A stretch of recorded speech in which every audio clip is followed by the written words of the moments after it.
Tucson. Oh, great. Tucson, yeah. Great. You're going to be there shortly, I was told. They are. The WWF is Yeah, doing that. right, Yeah, I'm right. not going to be there. You're not going to be, okay. Have you been bitten by a scorpion? Twice, yeah. Wow, you're lucky. The little Yeah, bitty wearing ones? my scorpion butt Oh, cool. That's great. What is that? Scorpion what? from the movie. Oh, shit, I don't have one of those. Yeah, Steven saw mine, he wanted it, you know. It's great.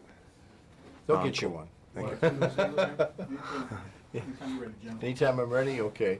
Rock, it's so good to see you again, and good to see you. Congratulations. And I get a little extra time because I really am part of your family, the Scorpion King. That's I've right, been you bitten are. in Arizona a couple times by them, you know. But I'm proud to be part of that. Oh, yeah. Well, welcome. Welcome to the Scorpion King clan. You've been Scorpion- bitten twice. Exactly. Would you agree? The film itself, this big, like an old epic film, reminds me a little bit. You're too young to remember, but we used to have Saturday morning matinees, and Chuck Russell remembers them quite well, where you would lead up to something that's going to happen and to be continued the next week. You know what I mean? Sure. It has an element of that. Sure, sure. It does, absolutely. And that was very important to us in going into this project, was to almost bring back the days of old, but yet still inject contemporary action and contemporary elements. You know, it reminds me of Raiders of the Lost Ark. Exactly. It reminds me of the Magnificent Seven. Here's a big, epic movie, a fun movie, a movie that, you know, you really don't take yourself too serious and that everybody really enjoys. It has a good time with a sense of humor. Yeah. Right. This, of course, I talked to you for The Mummy Returns, and this is set long before that time period. Am I right? This is, for The Mummy Returns, this is probably set about 7 years prior, to be detailed. I mean, it's still 3000 BC, but it's set about 5 to 10 years before I actually become a king. Oh, okay, okay. Your character, Mathayus, Akkadian. Akkadian, thank you very much. Yeah. Born assassins, raised to be assassins, but yet agree he wants to be a leader of the people. Sure. Has a heart. Well, you know what is funny? That's one of the great elements about the character is he still has that dark side to him, and it's that reluctant hero that always makes things very appealing to a character, at least to me.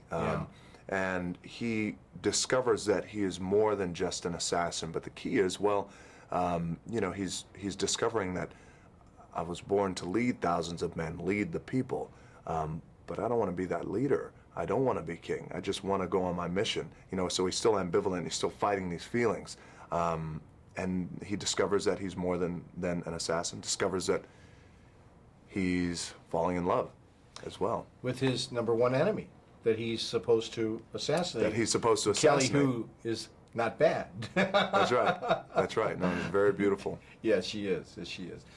We mentioned humor before, and, and you know, you get a box of popcorn, you sit back, and you just go on this journey, which is wonderful.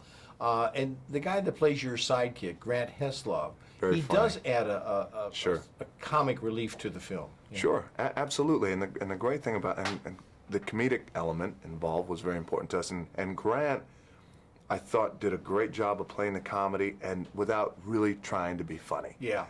Which I really enjoy. And you know, a lot of times that's a comedy that I laugh at. You know, when it's like that straight comedy that, you know, for example. You know, he's telling me, "Oh, I'm sorry, I can't help you get into Gomorrah," and I'm like, "Well, I think you can." Bang, and I knock him out.